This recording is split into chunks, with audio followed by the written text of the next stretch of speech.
And we are back, playing, believe it or not, the second Silent Hill game ever made, play novel Silent Hill. My one shot hits the wing, blasting a hole into it. The creature loses altitude as it falls to the floor. I can't afford to waste bullets. I crush it with the thick sole of my shoe many times as its strange cries die out.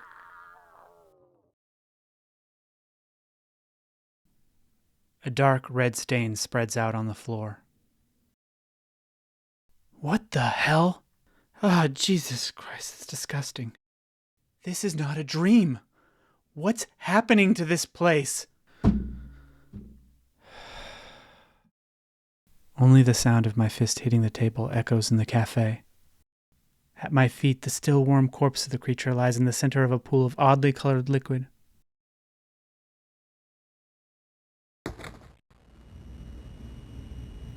After leaving the cafe, I decided to first head towards that alley from before.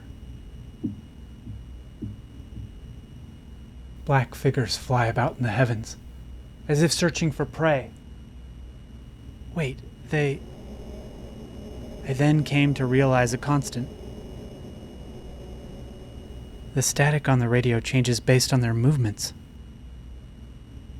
The closer the monsters come to me, the louder the static gets. My sight is hindered by the fog.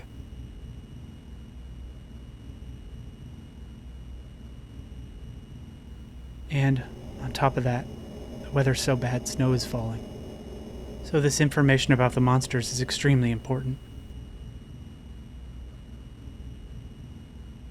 I run through the snow, which appears to have no intention of stopping, increasing my speed each time the static comes in on the radio. I proceed into the fog. It's a Silent Hill game, you gotta have fog. Following the thin thread of my memory, I finally arrive at the alley from before.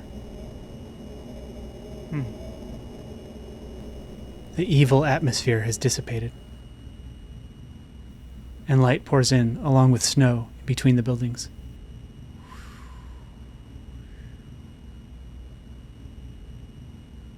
I move into the alley and it dead ends after a bit.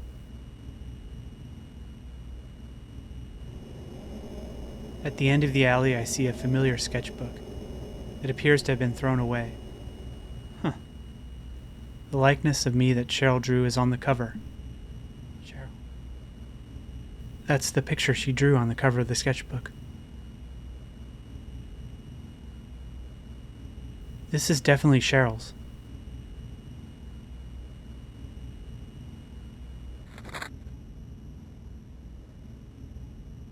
I try opening it.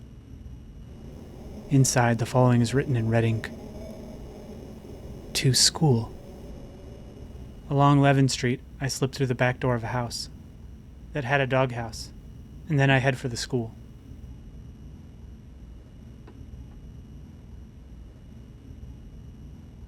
The surroundings gradually fill with darkness, and only the flashlight on my chest illuminates this strange street. Pass through the entrance to the elementary school grounds.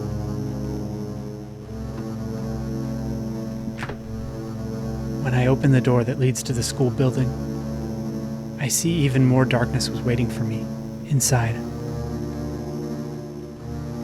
It is possible Cheryl scribbled those letters to school. I can't be sure if Cheryl is here or not. She's got to be in this town. It's just that I haven't a clue other than that sketchbook. A guide map of the school has been tacked to the sidewall of the entrance with a rusted thumbtack. After removing the map from the wall, I place it in my pocket and push open the door that leads to the interior of the school building. I'm gonna find Cheryl.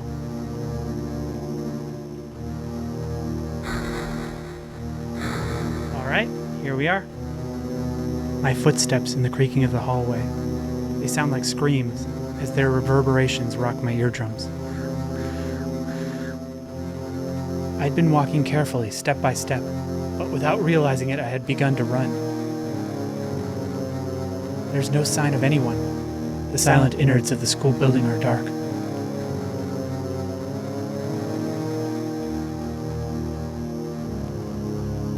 And with only the flashlight on my chest, it's impossible for me to see any of the details. Cheryl doesn't have a flashlight, so if she came in here and got lost, she probably wouldn't even be able to walk around.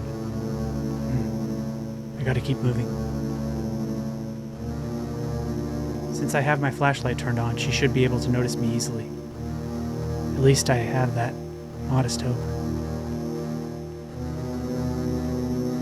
I then notice I've come to the entrance of the music room.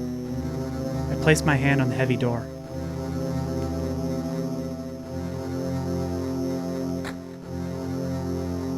When I open the door, I see the inside of the room is large, and there's a grand piano placed in the center. Why does this look familiar? As I sit on the chair of the piano, I'm shocked. The seat is still warm, as if someone had been sitting here just a few minutes before.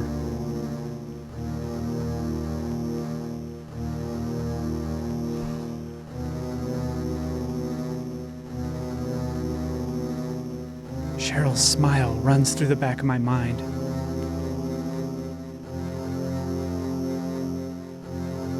Cheryl often played the cheap upright piano in her home. It'd become nice background music while I was working. Always impressed by people with serious piano skills. Perhaps Cheryl had come to the music room. I gently open the cover of the piano keys. I notice that there's red mixed amongst the black and white. I try touching the liquid. No. It has a lukewarm feel. It's still holding heat. It's definitely blood.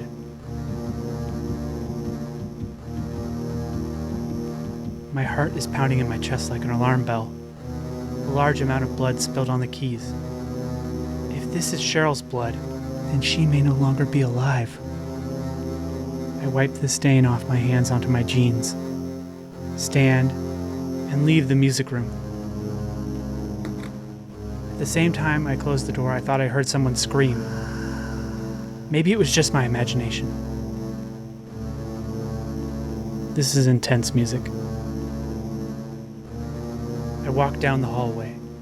A sleety mixture of snow pounds hard against the windows facing the courtyard. I take a look through the window and down at the dark courtyard.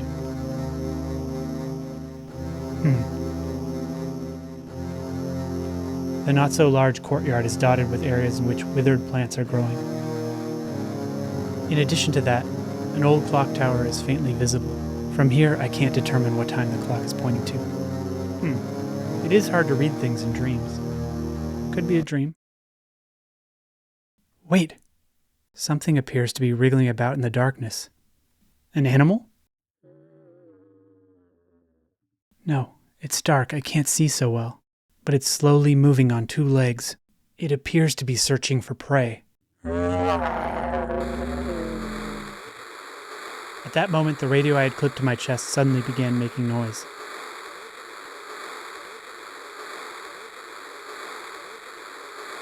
As I return my sight to the hallway, a sharp pain runs through my thigh.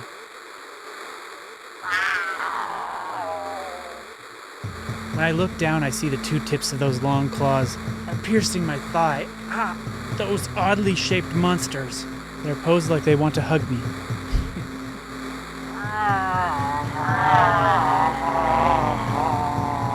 They've gathered around my waist. They're about to bite me.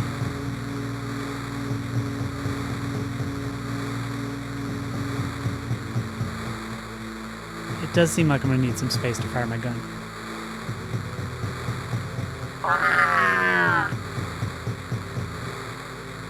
With my right hand, I push on its head part with force and knock it away. It then totters and falls down on its face. That's when I noticed I'd been completely surrounded by those monsters.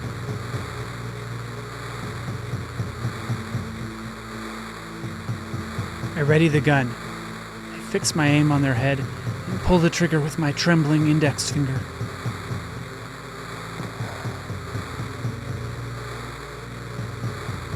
I continue to shoot as each one of them appears. The smoke from the gunpowder began to fill the air, so I placed one hand over my mouth.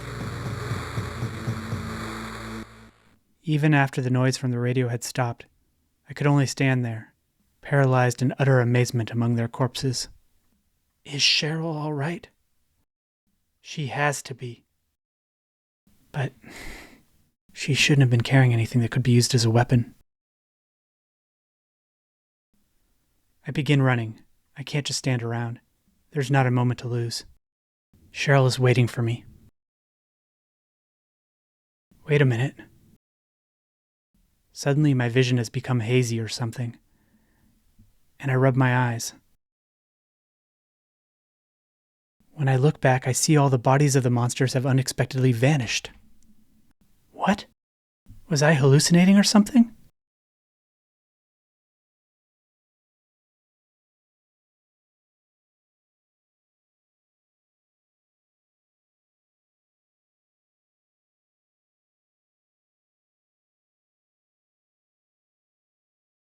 I pull the guide map out of my inner pocket, and then I confirm that there's a boiler room located in the basement. My feet naturally began to take me there.